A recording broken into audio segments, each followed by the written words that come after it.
We are here, We're here for this episode of the AVB Podcast, sitting with community activist and entrepreneur, Mr. Greg Lemay. How's it going, Greg? Not too bad. How you doing? Excellent. Thanks for hanging out with us, inviting us here.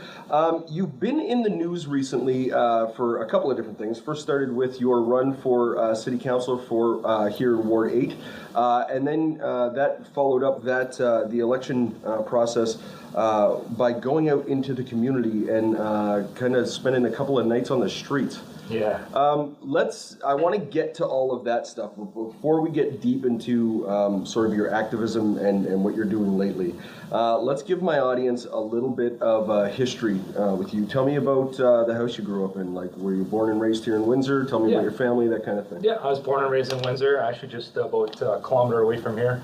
I have a sister, 2 brothers. My parents are still alive. What do mom and dad do?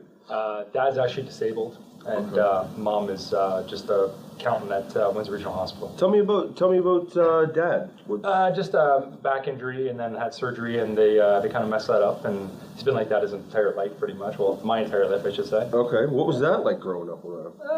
It was a challenge. Really, it wasn't. We didn't have a dad to play baseball with in the park or anything like that. It was impossible for him to do those type of things.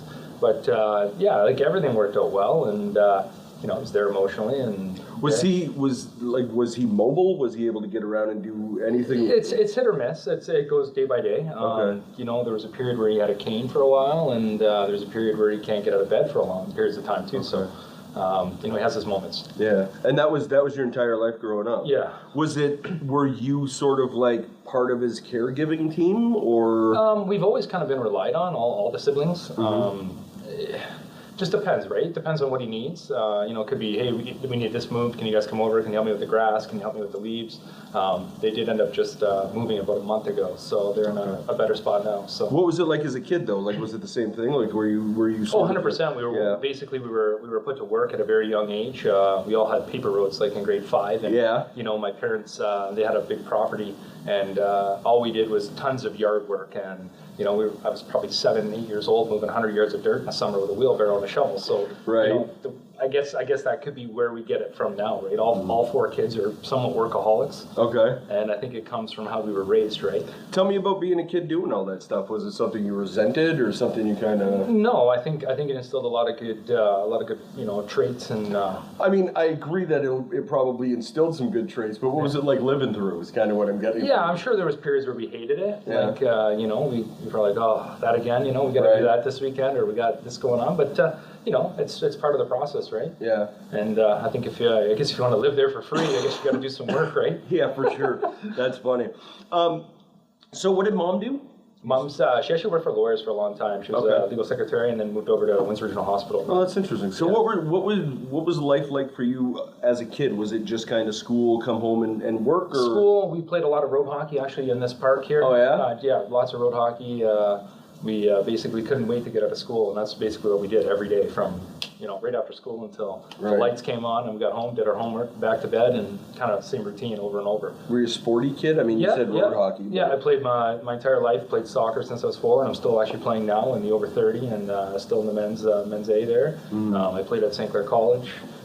I still play hockey, pickup here and there, but I played that through my entire life as well, too. Oh, that's great. So you were always like an athletic kid. Oh, yeah. I fucking hated you guys. Sorry. It's all good. Mostly I was jealous because I was the opposite of athletic growing up. So I was always kind of looked at you guys with a little bit of envy. As you were coming up, I'm guessing the responsibility of, and I don't want to sort of like label it as taking care of dad, because I'm sure dad did a lot of taking care of you as well. Yeah. But like there's a responsibility that's there for you and your siblings that wouldn't be there in a lot of other families, right? Right. Talk to me about that experience. Like, I know you said it instilled a lot into you, but do you have memories of going through it? Like, do you have specific like signposts that kind of like point out positions that you remember back as you're kind of going through your journey? Yeah, I guess it just seemed like, so if we did get home, a lot of times we wanted to play road hockey, but a lot of times we were told, hey, listen, your dad needs this, your dad needs that. So just a lot of stuff like that. It was, you don't really understand it as a kid, but looking back now, you get it. And, I'm still getting those calls today from them, right? Like, hey, I need this, I need that. Right. And you constantly, come do this, can you come do that? It is what it is. It's, there's really nothing that stands out. It's just a matter of, it was something that we grew up with, and it's something that I've known as a kid, right? As your and entire life. It's nothing, it's normal to me, right? Were you sort of expected to be on the go doing something from the time you were up to the time you were down, or did you get some sort of like downtime? We had downtime. We had downtime for sure. It just seemed like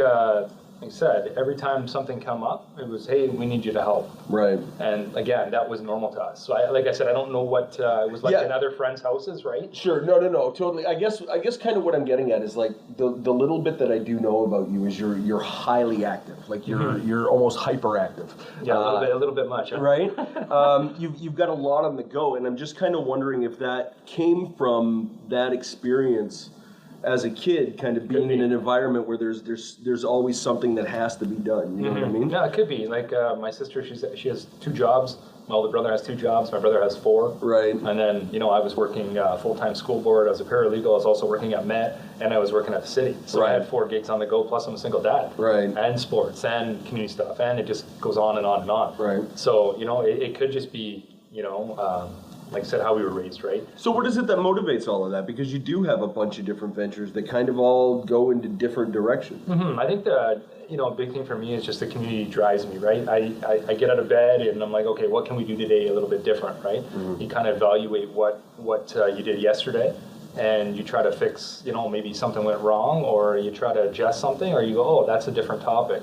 Let's try to jump in there. Because another thing I was talking about on a different podcast last week was, if you're going to jump into one thing in the community, that often follows with 3 to 5 or 10 more. Yeah. So for example, if we're going to talk homelessness, we're talking mental health, we're talking addiction, we're talking, and it goes on and on and on, right? So you might inadvertently jump into one thing, but you could have 5, 6 others on the go right off the top, right? So how old are you? 33. 33. So you got out of college like 10, 12 years ago. I actually graduated 4 times from St. Clair. Oh, okay. All right. So no, it seemed like I never got out of college. So then let's go back then. Talk to me through that journey. What was the first time? So right after right after high school, I was technically at St. Joe's High School, and I went to Herman for the tool and mold program. Okay. I was a mold maker for 4 years, and I saw the trade kind of going downhill. Right around the early 2000s. And I bailed out of there, went to college, and I thought, I'm going to try to be a police officer. So I went and took law and security. I got on as auxiliary at the time with Windsor. 2 questions for you. Sure. What got you into mold making at the time? Was it just because I remember that push around the time? There was a big push for mold making for a while, and then it was like going into the 2000s, it was like that was the career for all of a lifetime, and then it just sort of collapsed for a while. Yeah, so my dad back in the day was also a mold maker. My uncle owns Mesa Machining on Prince and Sandwich. Okay. My other uncle was a part of Hallmark Tools before that went down, and then the other one works at Valiant. So I think it's really in the blood of the Lemays, right? Just the trade. Right. It was something that interested me. My sister's boyfriend back in the day, he was also in the program. He's a couple years older than me, and I saw just how he was, going through the program, and how he's getting, instead of going to school, you're going to work and getting credits and paid. Yeah, so it looks real good. Yeah, so there was 3 different things, right? And you wrote a little test process. He got it, and they only accepted, I think, 20 kids back in the day. But then you started recognizing that trade was kind of... Yeah, I was in it for 4 years. It was one reason I did get out was going to work at 6 in the morning, coming home at 6:30. You go to work in the dark, come home in the dark. You're always full of like slivers and oil, and basically you work at 10 hours. So if you're working 12 hours Monday to Thursday, the shops I was at, I was working 10 on Fridays, 10 on Saturday, and 8 on Sunday. I didn't have much of a life, right? So as a 16-year-old, I was, kind of missing out on a lot of things, right? So those long hours, maybe that's another thing that's contributing to what's going on today. Right. Is that I'm used to working those 80-hour, 90-hour work weeks, and that doesn't faze me at all. So, and those are very hard hours, right? Yeah. So like me doing community stuff doesn't seem like it's labor intensive to me, right? So you decide that you're going to get out of mold making. Right. And you're going to go into lawn security. Yeah. So why lawn security? Just like again, it was the community thing, right? Giving back. Being an officer. So sorry, I don't mean to jump on you, but if the community activism at that point, because you're young, right? You're like 20 years old. At that time, I was about 19. Yeah. Okay, so community is already a part of something that you're thinking about. Yes, my parents had us doing a lot of community service back when we were kids. A lot of the soccer teams I played on growing up, basically a part of, with the travel teams, part of it was community service. So basically here you need to do 50, 60 hours of this in the summer. Okay. So we did those things as kids, right, all through high school. Mm-hmm. And even with me coaching, like, for example, the school next door, WJ Langways, I went, right after grade 8, I come back and I was helping the teacher coach kids, right. Grade 9, 10, 11, 12. So even though I was in high school, I was still helping coach. Okay. So it's just part of something I was doing. Even in grade 8, I remember coaching kids under 4 soccer teams. So, okay. So it's all right. So you get into law enforcement. Talk to me. Yeah. So I got on with Windsor Police Auxiliary. It was a short stint. I ended up going to university right after the program. What did you learn during there? It wasn't really for me either. Okay. It was, I don't know how much you want to touch on that, but. To me, it's about how much you want to touch on. Yeah, it's you know what I mean. I can see what it's like for a lot of people. Mm-hmm. There's a lot of politics behind the scenes there. Mm-hmm. I quickly realized, there was some butting heads there, and ended up packing it in. And you didn't necessarily like that environment. Yeah, exactly. Certain ethical things and things that maybe go your way and. You might not agree with the other way, right? So you saw it from the inside? Yes. Okay, so, I mean, I don't expect you to walk down specific, details or whatever, but, like, what did you learn? What did you learn? Kind of where I'm going to go just with this is that, again, there's politics behind the scenes, right? Gotcha. And if you talk to any officer, I'm sure one-on-one they're going to tell you that. I don't know what they're going to tell you on camera, but sure. Behind the scenes, they're going to say, look, this is what goes on. This is what, you join the police service thinking you're going to join, going to save the world, and that doesn't happen. Right. It's not what you think. It's not what it's made up to be, mm-hmm. And there's a lot of bullshit that comes with it, right? Mm-hmm. So yeah, like right after that. Because that's kind of where I'm getting at, because there's a way to see the quote unquote bullshit of the police force from both sides of it, mm-hmm. Right? And that's not just here, right? That's every right? And that's what I mean. Yeah, I'm not focusing on like the specific force. I guess what I'm wondering is, did you get a perspective from both sides of it? Oh, 100%. Did you get 100%? Yeah, 100%. And it kind of just grew a little bit. So after that, I actually went to University of Windsor and I took Family and Social Relations. Okay. With a minor in poli-sci. Basically.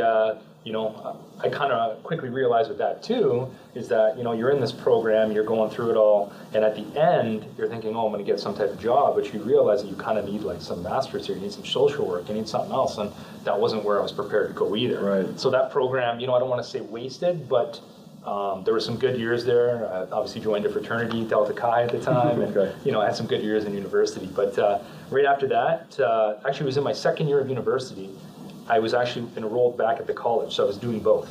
Okay. So I ended up taking police foundations there, some online classes through Lambton College, and mm-hmm. actually some other ones I was taking at night through St. Clair, mm-hmm. and then I took the Addictions Counseling program as well. Okay.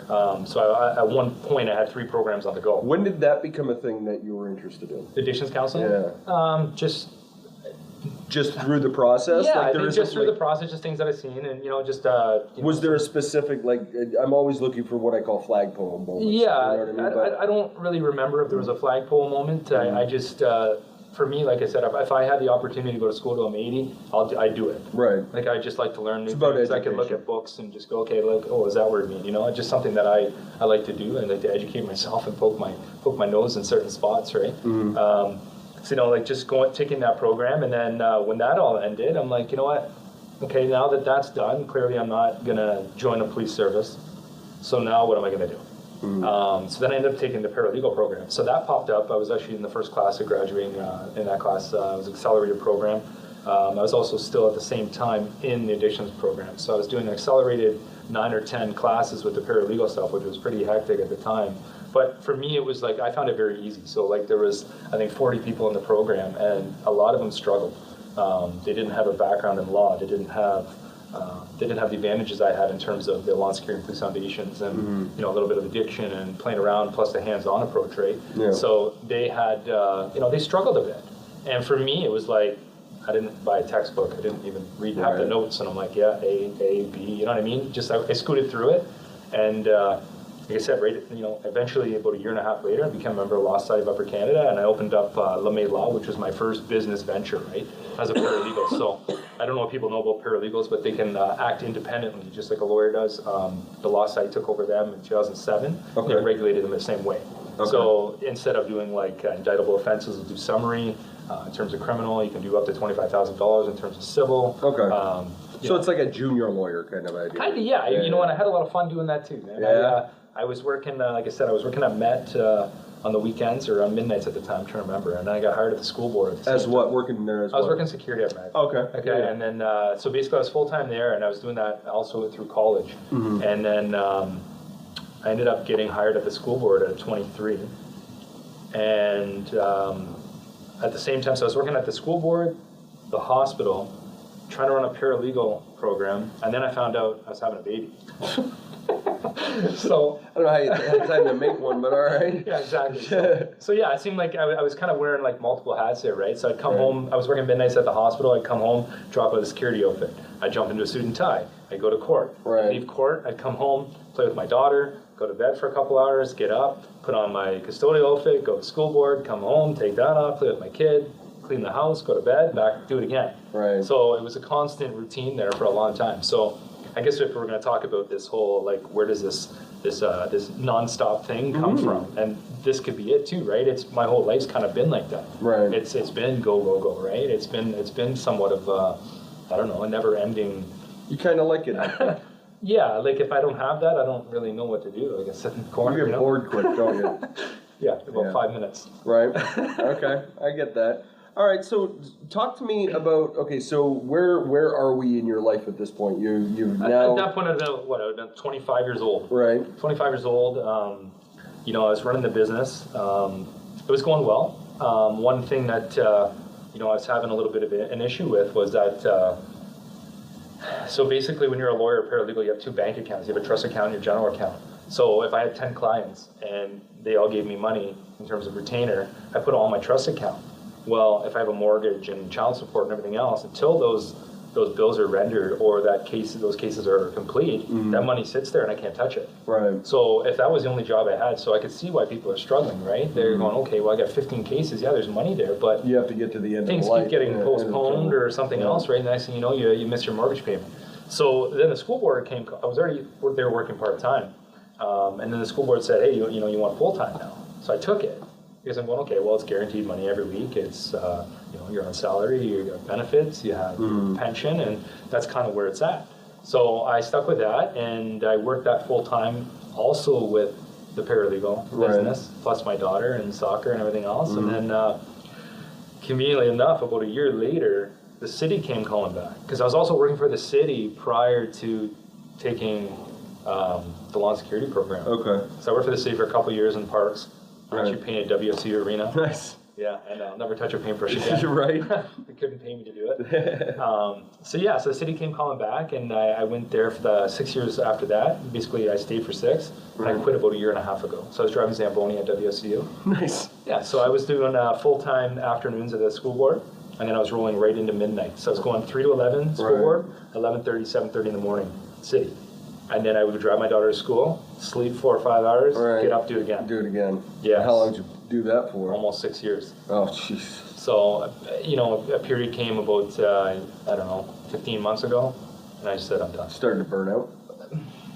I wouldn't say burn out. I think it was just, again, I don't know. It just wasn't enjoying the work anymore. Right. There was, I wouldn't say burnt out because really all I did was drop one job and pick up 10 other things, right? Right. So I think it was just a change of pace and change of scenery for me. It's funny you say that because I often feel that because like I do a bunch of different things as I'm going through too, and I get to a point where I kind of go, yeah, I feel like I'm a little burnt out, but inevitably all that means is that I want to change my focus onto something else. It seems like it's stagnant. Yeah. For sure. I get that a lot.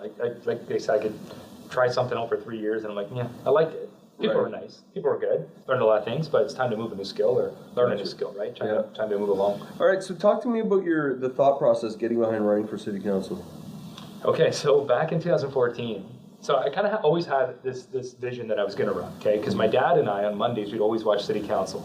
And that's kind of where the politics kind of started off at home. So we'd always watch Bill Maher. Bill Maher was around here forever, right? You know, we'd always root, like as kids, we just kind of rooted on Bill Maher. Like, I don't know if it's like the popcorn and like Bill, I don't even really know what we were rooting on, but we did it anyways, right? We were young and it was something that we did. But yeah, going back to 2014, I was really considering running. I did have a good conversation with Chuck Scarpelli at the city there. And, you know, I kind of asked him, you know, like what the process was, you know, whatever. And we kind of went through that. And, you know, I sat on it for about a month. And I said, you know what, I'm not ready. I don't think I've done enough in the community. I don't think, you know, enough people know me. Just a million things that were going through my head, right? And I think I was mentally prepared to, you know, even in terms of public service or in terms of public speaking. I didn't think that, you know, I was even at a level where I needed to be. Right. So I kind of took a back seat there. And, you know, I spent the next 4 years trying to basically, you know, A, build a resume up, B, get more involved, make yourself known, get involved in certain things, and, you know, basically get ready and mentally prepared for a run in 18. Right. And that's kind of where it went. There was no hesitation. What did you do in between? What was the plan? Between work, volunteering, again, coaching, just a million things that were going on in the community. Anything that popped up, I was there. Whether it was, like I've been the auction manager for Transition Veterans for about 10 years now. So just, you know, you get involved with one thing, and like I said, there's always 10 more that follow. Yeah. So it seems like if you're in any type of charity work or any type of community service, everybody kind of knows each other because they're all trying to, you know, because there's 6 people and they're all doing it all. There's that, but there's also, I think, the fact that it's just a matter of they kind of rely on each other. Right. So one might say, listen, I need this. There's this fundraiser chair. You got any ideas to help with this one? How do you, you know, whether you're doing lottery tickets or something else, how did you get the process started to get that going? And this one might help you out. Right. You know what I mean? So, like I said, with all of that and just like I said, with the community stuff, I don't know, it just kind of flowed. And what's your experience been like through all of that? It's been a learning curve. It's been a lot of fun. I don't regret 1 second of any of this. Especially, are we going in terms of the community? Or are we talking about the election stuff? Like the entire sort of like community involvement process, because like I get the idea that being involved in the community is important to you just as it's fundamental at its base. Right. But I also get the idea that some of it's a little calculated in that you did say, you know, you were thinking about a run. Not that that's the reason why you do this stuff, but there's definitely a calculation through it, right? For sure. You're making your way through the sort of like political in channels or the inroads or whatever. Right. And through that process, you're going to inevitably meet the community. Yeah, you do. Right? 100%. And the community is a very vast and diverse field. Correct. Okay? I'm sort of interested in some of your takeaways from those experiences.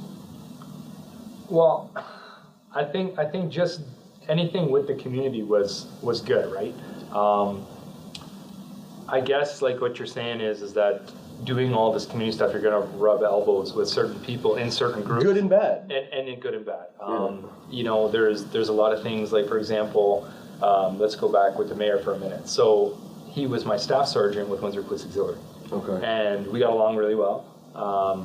We got, you know, through some of the community stuff, so through the Goodfellows, I was actually on Team Dilkins for quite a while there, helping out through the Goodfellows and certain other things through you know, his initiatives.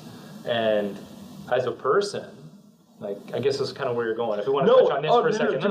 I would love to, well, that's not specifically where I was going, but great. This is kind of ties into where you're going. But I guess the big thing for me is that with Drew, it's like we got along as people, and we got along in terms of community stuff. But then he became mayor, and politically we didn't agree on certain things. Okay. So if you want to look even at the election here, sure. You know, I was quoted many times in the Star as the one who opposes the mayor the most. Oh, okay. Okay.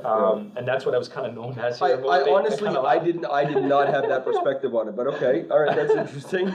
All right. So yeah, no, like I said, the big thing for me is that there's Drew the person, there's Drew the politician. So if you want to go through these channels, right, you're gonna run into people. Of course. And you're gonna rub elbows with people that you like, and certain people you don't like, and you know. You touch on a really interesting point, because this was not the road I was going down with that question at all. But interestingly enough, especially in the political climate we're in today, because politics has been turned into reality TV thanks to unmentioned human beings, there seems to be, there's a team mentality when it comes to politics. Yeah. And a big driver of some of the most volatile sort of like backing comments behind all of that talks in ways where you're not supposed to work together. 100%. Where like even if you're dealing with each other, that 100%. Means you're part of the problem. Where there's a mentality where you shouldn't be touching that way. Maybe you can put a perspective on that, because I've always hated that mindset. Right. So I guess for me, like I remember when Brian Cross quoted me in the Star at the beginning, around May 2nd, about saying, opposed to Drew, or he's against Drew, he's opposed to Drew. At the end of the day, I'm not against Drew the person. I'm against Drew the politician. Right. In terms of certain things that he does, like the Christmas lights and trolley cars. I'm not about the certain projects, and I think there's better ways to spend your money. One thing that I think everybody, if you follow any type of politics, especially in the city of Windsor, in the last 4 years, we kind of had Team A and Team B. Yep. I don't know why that happened. I don't think they set out, for example, Reno and Holt and Kuzmirchuk and Mara. I don't think those four set out to be on this side of the fence. Right. I think if you voted the right way, you kind of fell on that side of the four. Right. If you actually looked at each problem or each project that came up, or each, every time you're looking at something, like for example, I watch it with my dad still, right? So we sit there and watch council, and I say, Dad, look at this thing's coming up. How would you vote and why? And my dad would say, well, this way. And it usually fell on that side of the four. Right. And it's not that we picked the four. Yeah. It's just that it did. Yeah. So I don't know if, it looks to me like certain people would say that those four are always just going to vote that way and these six are voting this way. Yeah. So I don't know if that's the actual... If you know what I'm saying? I just think that... It's not like there's a team in Windsor politics. It's not Team A and Team B. It just happens to be people agree on one right. thing. Yeah. And especially with the recent results here on October 22nd, I think you're seeing a shift there. Mm-hmm. And I think that was win-win, because I think you're going to see 6, maybe 7 people vote the right way. It's not voting on the side of the four, it's voting the right way. Right. Because if you vote the right way and you put the taxpayer first, you're going to fall on that side. Mm-hmm. And it's impossible to jump to the other side almost. So if that makes sense? Yeah, from a certain perspective, it absolutely does. What I'm very interested in is, and I had made a comment. My political. You made a comment, huh? Yeah, my political posts tend to be few and far between these days. But I was very, very impressed by the campaign. I almost never talk about municipal politics because I don't know a damn thing about them. But I was very, very impressed in the campaign that I saw yourself, Lisa, and I always forget the other. I know Kieran was one of the other people that ran. But Kieran was in 9, but Gary was here. Okay. So basically kind of what happened here was Lisa and I we didn't really know each other before May 2nd. We kind of knew each other's names, like in circles in terms of community stuff. Sure. I think there was mutual respect there in terms of what we wanted to accomplish. Like in terms of, okay, listen, you're community-based, I'm community-based. We did have this conversation multiple times throughout the campaign. I think when you're running in a ward against each other, you're kind of pitted against each other, and you're expected to, don't talk to that person, don't talk, keep your political, your ideas to yourself, and kind of run your campaign, and try to surprise the other guy, kind of thing. Mm-hmm. And that's not how it worked in A. Yeah. And you know what, Sundin, Dave, he was kind of in the picture here too. We, 3 of us took pictures, community based, not other driven by other things, you know what I mean? Right. We just try to, set the standard a little bit, like, and kind of like, listen, you don't have to hate each other. At the end of the day, you can work together.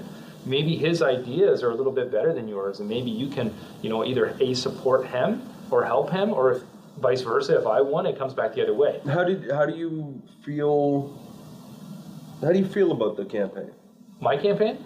Or just in general? In general. I think mine, I ran it well. I think I had a hell of a campaign. It was fun. I think the campaigns in general were fun. I think, I've made friends almost through every ward now in terms of the candidates. Like I said, we had, 218,000 people and only 50-ish people put their name forward. Right. And I think we've made some lifelong friendships in terms of, I could pick a ward and tell you, I could call that person, usually touch base on certain things or that's going on. But, I probably didn't have that in terms of certain wards going in, but I have it now, whether we won or lost. Right. So I think it's beneficial, like even for when I did the 48-hour sleep street, 4 or 5 candidates that lost, they came out and supported me and sat on the bench. And like I said, I didn't know them before we ran, and now we've become friends, right? So I think just in general, it was nice to see the people of Ward 8, like the candidates, come together. Yeah. And I think we kind of made a change in terms of what local politics, in terms of how your campaigns are run. Was it risky? Well, I'm not worried about.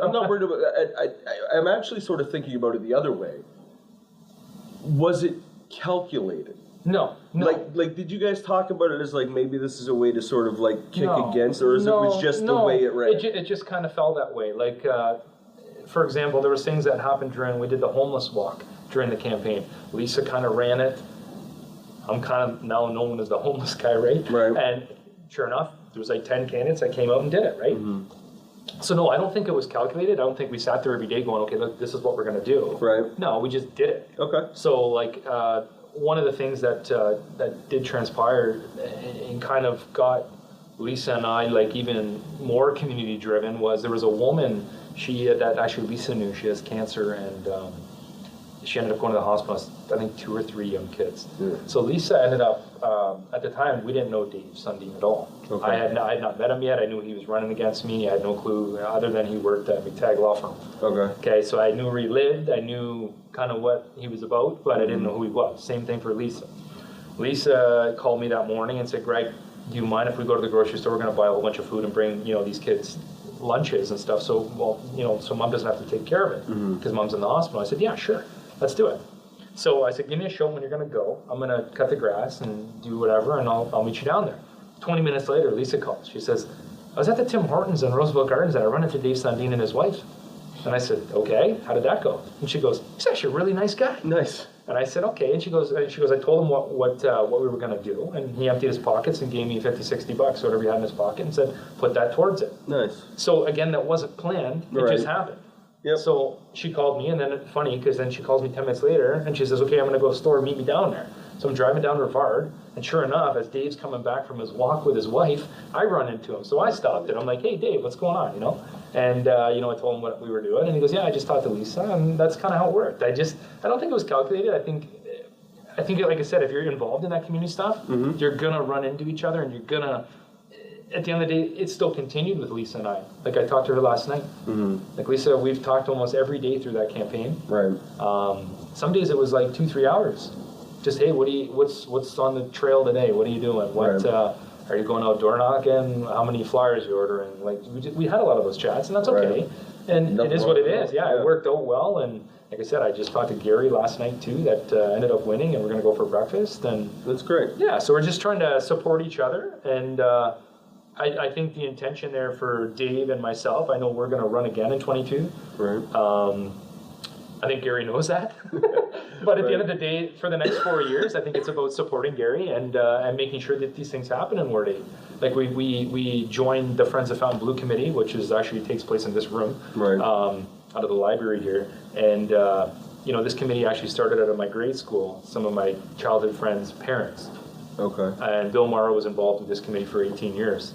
So we joined this committee during the campaign, and classic example, campaign over, election over, we're still here. Right. So we're running the Christmas party on Saturday coming the 8th here at the library, and like I said, it's just one more thing to add to the pile, right? It's nothing wrong with it, I guess. No, that's fantastic. So talk to me, okay, so the election goes through, the campaign goes through. Mm-hmm. After you win and have your celebration. Oh, wait, that's no. You had to stop there, right? Well, I mean, just for fun.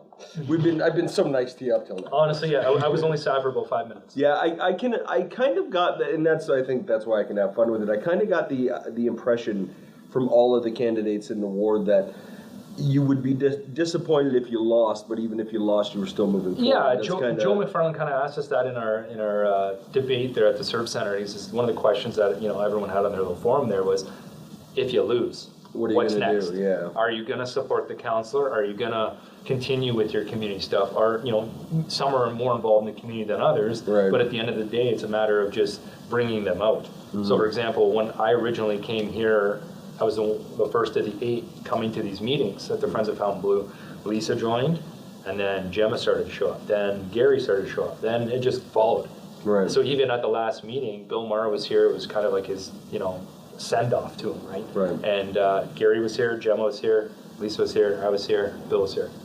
So, again, only one person's a counselor, and we're also sitting here. Yeah. So we're all supportive, right? Yep.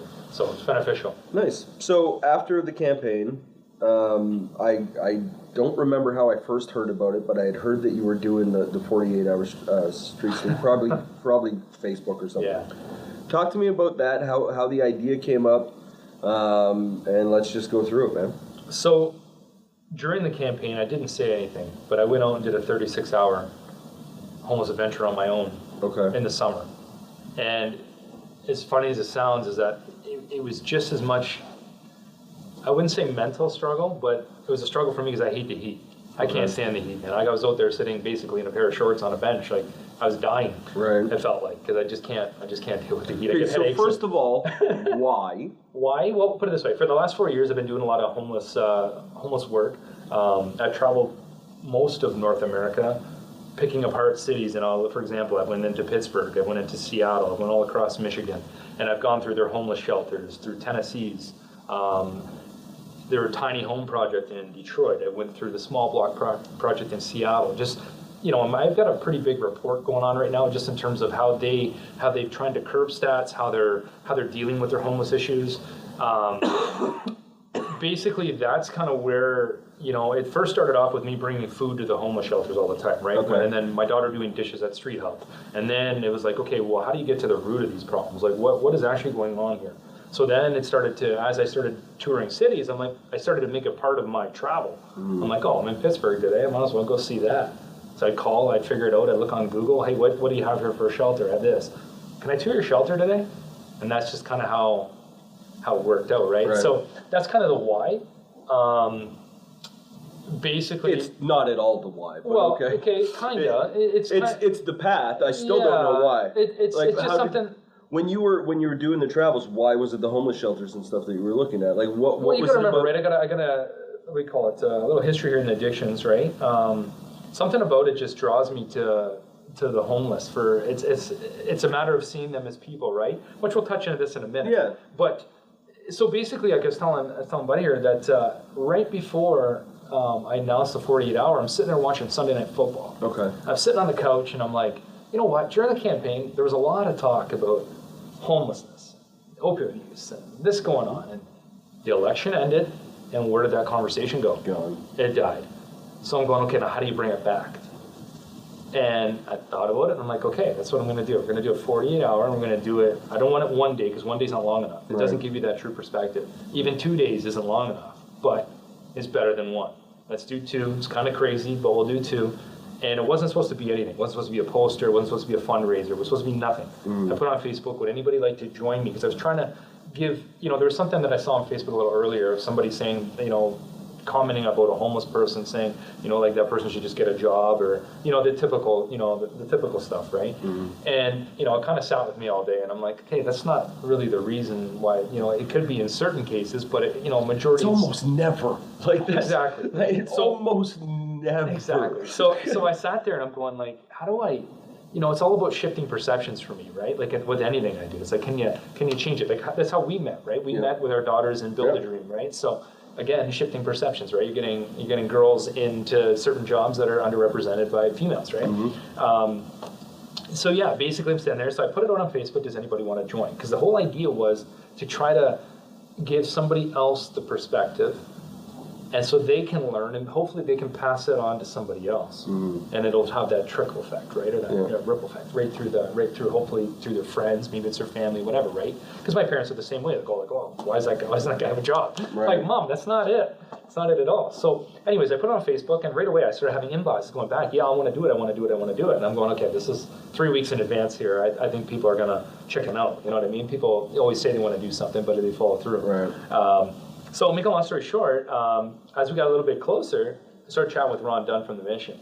Okay. And he's like, well, if you're going to do it, why don't we just do a fundraiser? Like, you could park your trailer. I'm like, yeah, that's a good idea. So I'm like, I'm going to go out there. I might as well. They lost a lot of their emergency food in the 2 floods that they had. Yeah. So I ended up parking a trailer outside the Mission, and kind of the concept there was that people could call my phone and they could drop off winter gear like food or boots and clothes and hats, kind of stuff like that, and coats and whatever, and the rest would be food. So they would call my phone, I'd leave that in the trailer. I'd kind of scatter on my own throughout the weekend, and that was kind of it. Well, then money started coming in. So at the end of it, I think I had 3,500 pounds of food. I think it was like $3,200, and I think 3 skids of like coats and boots and that kind of stuff. So yeah, it ended up turning into something that it wasn't intended to be. Right. The 10 or 12 people that said that they were going to do it ended up being 7 plus myself. Oh, okay. So the first night, So wait, let's even just before the first night. So moving into you had about a 3-week lead up. Yeah, and it's funny because I was sitting there going, okay, well, I have my daughter this weekend. That's kind of how I got the date, because I'm going, I have my daughter, then I don't, then I do, right, or vice versa. Right. So when on a weekend I didn't have my daughter, that's how I come up with that date. And conveniently, it was the weekend it got cold and snowed. Okay. So it wasn't intended to be that either, but the weather kind of played into, played the part too, right? Okay, so first day you're gonna go do this, the day of. What time? Like, how does walk me through the day? You wake up. You wake up and have your Wheaties. Yeah, actually, I got to work. I started work at 6 a.m. Okay. And I worked till 3. And on my lunch break, I get an hour unpaid lunch, and I brought my trailer down to the Mission, and I parked it out front of Victoria, just on up to the church steps. Mm-hmm. And you could see everyone looking like, what is that trailer doing there? Like, that's not something that's normally there, right? I unhook it from my truck and take off. Right. I come back, and technically it was supposed to start at 5 o'clock, right? Friday at 5 to Sunday at 5. Okay. Basically, I got there at 5, and right away, there was a couple of young little activists. They come and they started bringing me the McDonald's, the game where you collect food stamps and meals. Thing. Yeah. So a little girl comes over and she hands me this thing, and she's got like 25, 26 meals on there. She goes, I've been collecting these, for the last couple of weeks, and I don't know, that's a lot of McDonald's, but. Right. So anyways, so it started off like that, and basically I took the 7 people, so I met with them right prior to 5. Because I didn't want them near the Mission. I wanted them scattered out through the Corps. Okay. So I had 4 females and 3 males. So I took 2 females, 2 males, and made it like one team and said don't separate. The other one was 2 females and a male. Right. I basically gave them all a backpack, only with a blanket, no identification, because that was another thing we learned during the election, is that half these people can't vote. They don't have identification. They don't have. So that was just something that I wanted to incorporate into this, just to give them a little bit of a challenge, right? You don't have ID. You have $5 in your pocket. That's all you get. Nobody's allowed to bring you hot meals, and you're not allowed to use any of the services. So you can't step in the street up and eat. You can't go to the Mission and sleep. You need to figure it out. So I met with them on my way, because I'm like, okay, it's getting cold. So I cut up cardboard boxes before I went, and I brought them all a box just to sleep on. I said, here's a box. Good luck. And one of them had a phone. And I said, I'll talk to you guys in the morning. So I parked my trailer outside the Mission, and I had some visitors up until about 10, 11 at night. And so you just hung out in front of the trailer, kind of thing? Yeah, I hung out on the steps there, kind of, and Snapped was there, and a few other things. And basically, as certain people came, we took random walks like through the downtown. Like I'm like, hey, let's get off the bench for 20 minutes, let's go for a walk. And I tried to scope out a spot to sleep, because I knew I was going to be alone. Mm-hmm. And I didn't realize that at 9 o'clock the Mission shuts down. Okay. So on Victoria, the main spot there, that shuts down at 9 o'clock. And then everyone gets rerouted over to a let across from the library where the sanctuary programs are. Okay. So that's where you sleep. So at 9 o'clock, I'm sitting there, and all of a sudden, boom, the lights go out, and it's dark, and everyone's kind of gone. And I'm like, where'd everybody go? So then I figured out that they went over to the other building. So I ended up walking to the other building, and I kind of watched how they did their intake process in terms of, their bedding, and, they took, their lighters, and, went through the whole thing there, right? Basically, around midnight. Tell me about that process. Okay, so they have I think it's around 101 beds. Okay. There's all kinds of things. It's the old Everest College, the building is. Yeah. So they have certain things on the first floor, like French board, I think, rents part of the first floor. Second floor is Hotel du Hospital. Okay. They rent out something on there. The third floor is a full dental office. Dr. Patel does all his dental work in there. And so actually you could go in there and get your dental work done. And it's through the mission and a part of those proceeds. Oh, it's all part of the... Yes. Oh, okay. So a part of the proceeds, for example, if you had benefits... so these aren't separate, these are all part of... Oh, okay. Okay. So on that third floor, they also have the Phoenix program, which is like, it's like a wellness program. Okay. So if you have addictions. So then on the fourth floor, that's where all your bedding is, okay? So you have 101 beds, I think it is. I could be wrong by a number or two. But they have the Phoenix beds. So by the time you minus the Phoenix beds, you're around 15 because those are tied to the funding program. Okay? And then you have the family room. So for example, if a youth came in or whatever, they separate them from the rest, right? So right away, you're down to almost 80-something beds. Okay. So even if they're not being used, you're still stuck at the 80 number. All right. And then you have, I think, 8 or 9 emergency mats you can throw on the floor. Okay. So the first night it was full. There was an emergency mat out. Because like you said, this is the first like cold, snowy night. Yeah, exactly. So and another thing I was kind of just referencing there was that going back into the campaigns, Mayor Drew Dilkins mentioned that the mission was only 30% full that week. Well, he's talking in August. Right. It's hot. Nobody wants to go in there, like, you know what I mean? Especially if your bedtime's 9 o'clock at night. Right. Right, and you're out at 7. And it's it's kind of a requirement with those places, right? You're in at you're 9. Not wandering at 2 a.m. No, you're in at 9 and you're out at 7. Right. And then you go over to the other building and that's where you're having your meals and your. Do you have any? I know you didn't stay in the mission that night, obviously, but do you? One of the things when the conversation about missions and events like that come up. One of the things that you first hear is that it's not necessarily safe in those places. I wouldn't say it's not safe. Basically, let's fast forward to night 2 here, or day 2 in the morning. Okay. I watched everybody get discharged, I guess, and if you want to use that word, instead of talking in hospital terms, right? So everyone gets discharged around 7 in the morning. There was some arguments in there over like who stole my lighter, who stole this, and I got to see those kind of things, right? And just in terms of certain, conflicts. Basically, I got a text that morning from a buddy of mine's mom.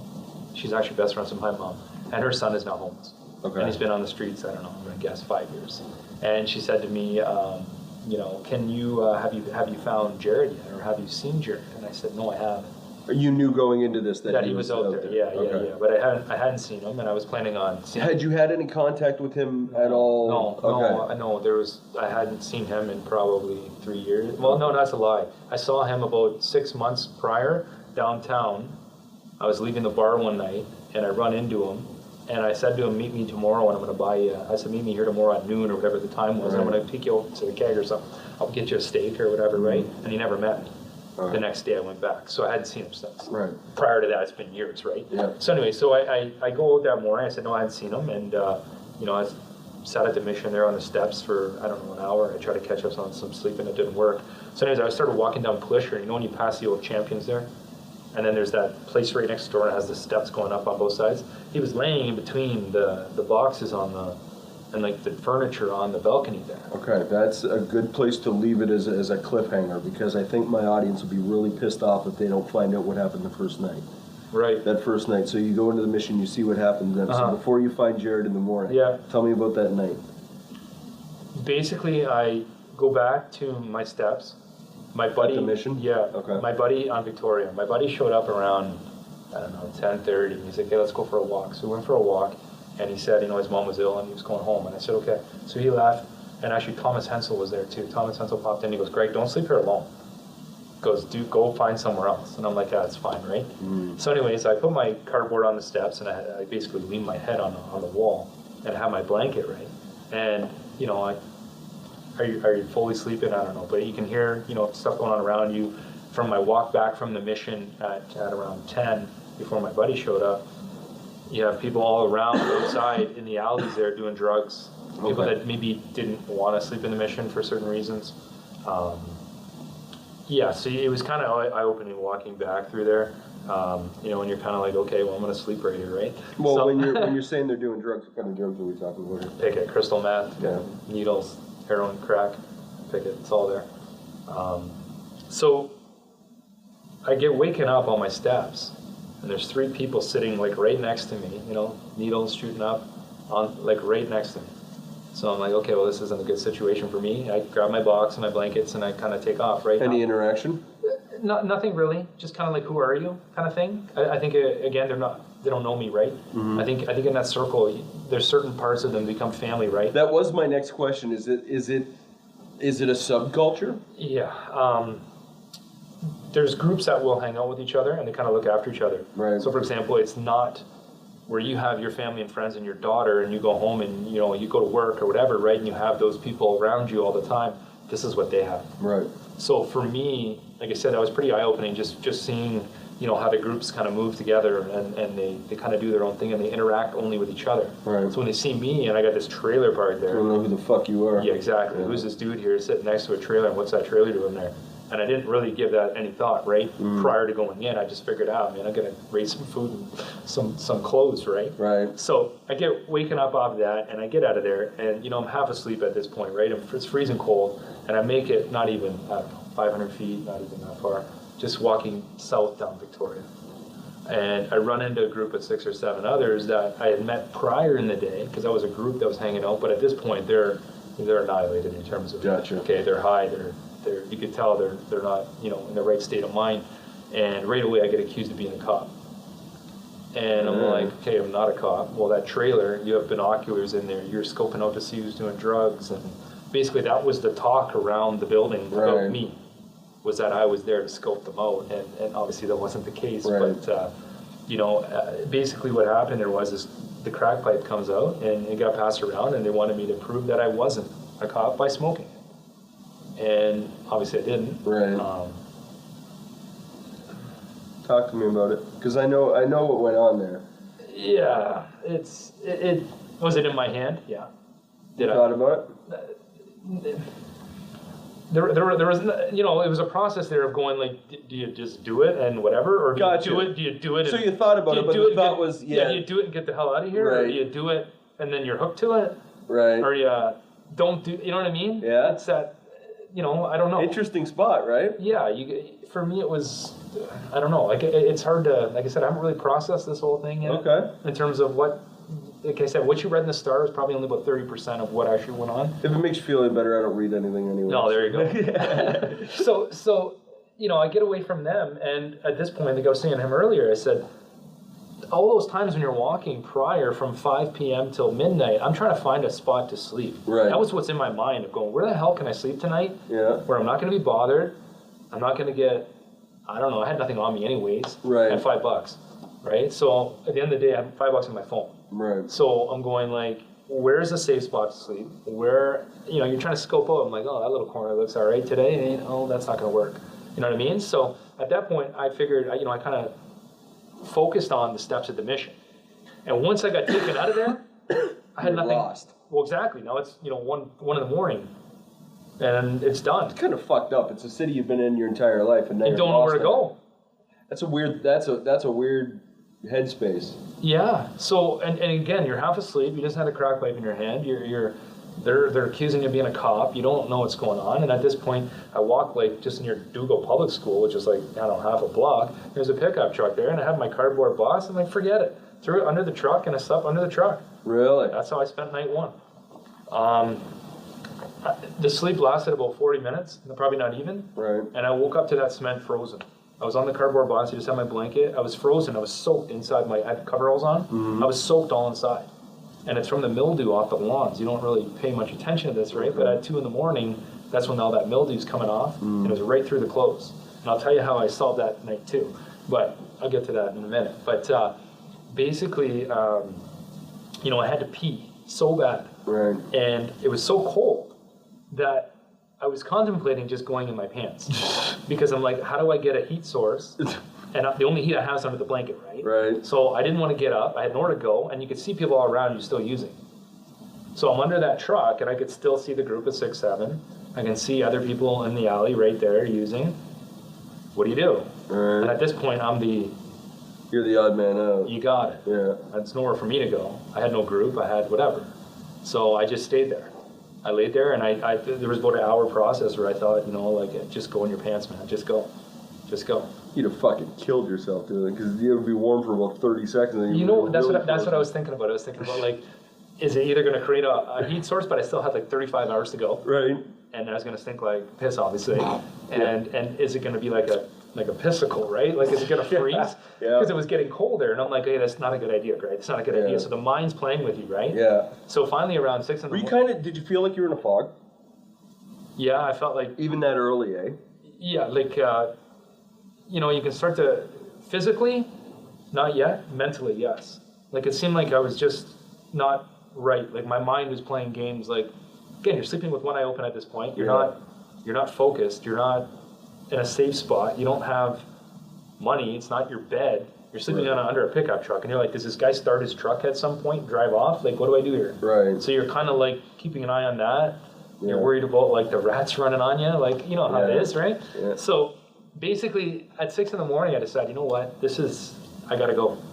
Where am I going to go? And I was thinking to myself, I'm like, I'm out on like this experiment kind of thing, so I don't want to pee on somebody's lawn. Right? It's just not a good look. Right? So I thought to myself, our next mayor, ladies and gentlemen. Exactly, right? Yeah. So I thought to myself, I'm like, okay, what's open? So McDonald's. So I make my way down to the McDonald's, and I had to go like so bad. Okay, so I finally. There's mornings I wake up, I can't make it the 30 feet or the 3 feet. Now you're frozen cold, you're tired, and I got to walk from here to walk 2 kilometers or whatever it was. So I get down there.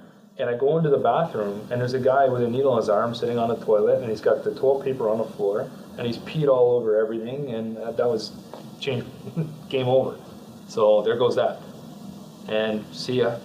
I left there, and the only other option left was going back to the mission on Olette. Mm-hmm. So I ended up walking back to Olette now. And I ring the doorbell, security answers. I'm like, listen, it's the guy outside, and he goes, yeah, Ron told me about you, and he let me in. So I ended up using the bathroom, and that's basically how day 2 started. Okay, so day 2 after you relieve yourself. Yeah, then I got to see them being discharged. Right, that was almost like it was 7 o'clock. Right. Right. And there was a group too that actually get released a little bit earlier because they're the working poor. They actually work 40 hours and they sleep at the mission because they don't have a house. So they get actually released around 6, which obviously most people don't know that either, right? Most people just assume, hey, he's lazy, he doesn't work. Well, there is people sleeping at the mission every night that work 40 hours and can't afford a house, or whether it's divorce, whether it's something, right? It could be child support, could be, whatever. So basically, that's how day 2 started, and I ended up going back to the mission, and like I said, I run into Jared on Polisher, and right away I said, Jared, like that, and he looks down and he goes, I said, Craig. Is this the kid that plays the piano? That's him. Okay. All right. Mm-hmm. Yep. So I've known Jared since probably, I don't know, grade 2, grade 1. My mom and his mom are best friends, right? That's funny. He's come up to me a couple of times when I was, because I used to busk downtown all the time. Yeah. I didn't much this year. Great kid. And he's come up and he's always been very, very kind. Yeah, he's a great kid. Yeah, he seems like a very nice guy. And I know Katie had got him a piano at one point. Yeah, she was playing. This was a store on Polisher in the alley or something. Yeah, Maiden Lane. Yeah, and he was playing there. Yeah. Yeah. I don't know what transpired there either. From what I understand, it happened for about a day, and then something happened, and he ran off, and then he never came back or something. So, yeah, I don't. So okay, so now I know exactly who you're talking about. He's actually been in the news, and other people might know who you're referring to at this point. So talk to me about that interaction. Basically, he had a soccer ball with him, and he was basically just asking for money to get a cop. And I said, well, Jared, why don't you just use the mission? Like, I'll take you down there right now. We can get breakfast. You can have. I won't eat, but bring you down there. There's no reason why I can't eat and get a coffee. And he's like, no. And I asked him that. So going back to your earlier question about, do people not feel safe at the mission? Mm-hmm. This isn't the only conversation I had like this. So like I took journals of probably, like I said, 80 to somewhere between 80 to 100, somewhere in there, of ones that I interviewed on Sunday. And I just asked them those simple questions like, were you homeless? Did you have a mental health problem? Did you have an addiction problem? Did you, prior to coming out, what's your situation now? Like those kind of questions, right? Or do you sleep at the mission, or do you, whether it's Salvation Army or whatever? And a lot of them, they don't feel comfortable sleeping in that setting. Okay. So, for example, one specific conversation was that he gets nightmares in the middle of the night. And I don't know if it's from the drug use or it's from, I don't know, I'm not a social worker, right? So basically, he said that he gets these nightmares at about 3 in the morning.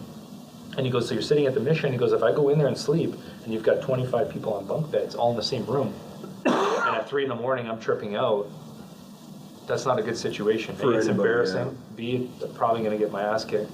And C, I just don't feel comfortable in that setting, so I sleep outside. Mm-hmm. So it's not a matter of just providing the bed, right? There's clearly some mental health going on there. There's addiction problems. There's obviously some professional help needed there prior to even just simple as sleeping in a bed. So I guess that kind of answers that question of, do some people feel safe? Yes, and some people aren't comfortable in the setting. Well, I mean, it kind of goes back to what we were talking about before. A lot of people look at people living on the street and they assume, well, why doesn't that bum get a job? Or they go right to addiction and just completely gloss over that it's 97% mental health.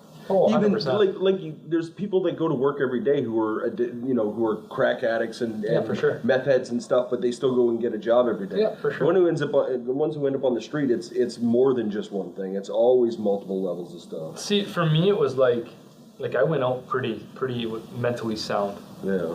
And by day 2, okay, so now this is Saturday, okay, so it's not even really 24 hours in yet, and it seemed like all I did was constantly walk the river and the downtown. Yeah. And each step heavy, and it's what am I doing out here? And you got to remember, right? I know I'm going home the next day.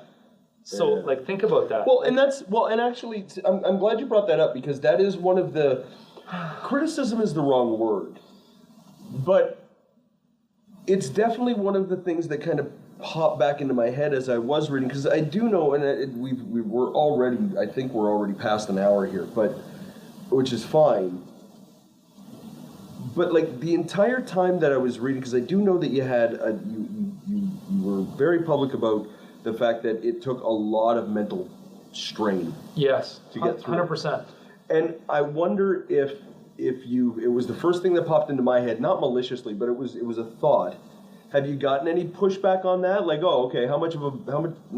How mentally defeating can it really be? In 48 hours your job. I don't think there was any pushback. Yeah. I think for me the big thing was that A, I knew I was going home. Yeah. B, every time I felt like I was hitting a new low, a friend or a supporter showed up. Yeah. To bring something, call my phone, and it seemed like whatever. So picture that. If I knew I was going home and I was that mentally defeated, picture somebody who doesn't have that support group. So I knew I was going home. These people don't. Yeah. I had a support group. They don't. They don't. So if I was that mentally shitty, what's it doing to them? Exactly. I had people come to me with no shoes. I had people come to me, this one gentleman had no shoes in the morning on a Sunday. Comes over to me in the snow. And he says, listen, I kind of get what you're doing, but he goes, do you have food in your trailer? And I said, yeah. I said, well, let's start with shoes, man. Yeah. So I give him some shoes, and he looks at this can of Chef Boyardee I had in the trailer, and obviously you gotta open it. And I said, I don't have a can opener or microwave for it, man, but whatever. So I had other things, and he goes, no, I want that Chef Boyardee. I said, well, how are you gonna open it? So he cracked it on the side of a curb and just drank it like that. And he goes, that's how I eat every day. So, you know what I mean? There's just certain people that just don't feel comfortable going to use the services. It's a lot more complex than I think people think, right? Right. And I knew I was going home, and when that, we were talking about this crack pipe.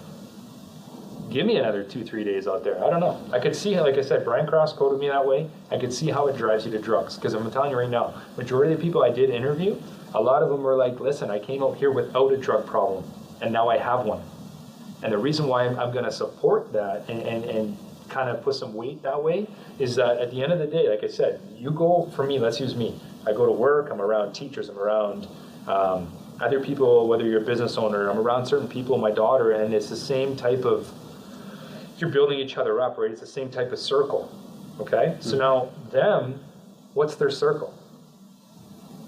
I don't want to, like I said, create that fear mongering. I don't want to tell people that everybody's using drugs, because they're not. There's a lot that aren't, that are homeless. But if you're out there and the only people that you have, we just talked about these little families and these little different, groups that they're using. If 3/4 of them are using, then it becomes a regular. It's a regular thing. You try it once and that's it. So people say, well, why'd you start in the first place? Well, I'm telling you, try it out there for a week. You might be there. Talk to me about your experience running into Jared. How did that wind up? I brought him to the mission, and he didn't have a coat, and he had a soccer ball. I brought him in to eat, and I went back to my trailer. He come back out about 15 minutes later, and he was like, Greg, somebody stole my soccer ball. And that's another thing, too, is that people don't realize that they're stealing from each other. Survival mode, right? So if I'm sleeping on the corner and I have my shoes on, somebody's taking my shoes because they need those shoes. Or they're selling those shoes to buy the drug, or they're whatever it is to get, they'll take it. So I end up going through the trailer, and I give Jared, I had a skateboard. Somebody dropped off a skateboard, and I'm like, Jared, you want a skateboard? I think it'll get you around town kind of thing. And he's like, yeah. He's like, I've been on one of those since I was a kid. So I give him a coat, a hat, a backpack, some food, and a skateboard. Not even 2 hours later, he was right back saying, somebody stole my stuff again. And I'm like, okay, is he selling it? Is it, where's the stuff going, right? So anyways, it was cold that night. It was a Saturday, and it was obviously supposed to snow into the Sunday. Basically, I give him another coat, another hat, another whatever, and then in the morning, I run into him again. On Sunday morning, same situation. So, was it defeating just seeing that? Yeah, and it's like I said, there's more to this story. I'm sure his mom's going to watch this. I'm probably not going to want to watch it. Right. But, I just, it was tough. It was tough, and it's not the only childhood friend I ran out there, and I ran into a couple of high school buddies as well, and 1 minute, like for example, one guy come over, he was a star in soccer and football at Herman, and now he's homeless, and 1 minute he's talking to you normal, come back an hour later, and he's like, right off. I'm sure we've gone well over an hour at this point, but what's your takeaway from all of this, man? I think, I guess even before I went out, I was always helping homeless, for the last couple of years, and I still had that little judgmental side of me too, right? Wonder why that guy's out there, wonder why, whatever. But at this point, I don't know, it's pretty humbling for me. I think it's eye-opening. I think the message can be shared. Obviously, it's having a ripple effect through the city, because now, I don't know if you've opened your social media lately, but everyone seems to be homeless. So has the awareness, run through the city, and has it been beneficial? Sure. And I think it's just a matter of just, being kind, right? You can be kind. These people are people. They have names. They had jobs. Maybe they were an executive or something else. Because I'm telling you right now, a lot of them were. A lot of them had good jobs. And I just think it's a matter of recognizing that they are people, and that if you show a little compassion, empathy, and maybe go talk to them, maybe bring them a meal, something, right? At the end of the day, yes, it's not as simple as that, as bringing a sleeping bag or whatever. That matters. It's more complex, right? I think that obviously there's a lot of mental health you mentioned there. We clearly don't have those services for males, especially if you're a male youth or adolescent or an adult. We don't really have any of that services, especially around here. Female has a little bit, but not for a male. Right. I think there's a lot of work to be done. And like I said, at least this started the conversation and brought it back to where we were during the campaign. It's a pleasure, man. Thanks, buddy. Thanks for hanging out. Thank you.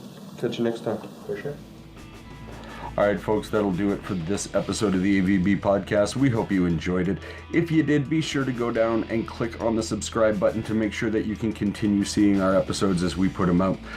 We do a lot of videos, and there's a couple of them here that we hope you'll enjoy. There's one up there that we think you might like, and of course, there's one of our playlists down there for you.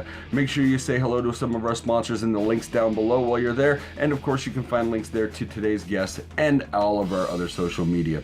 Thanks for hanging out with us. We'll see you next time.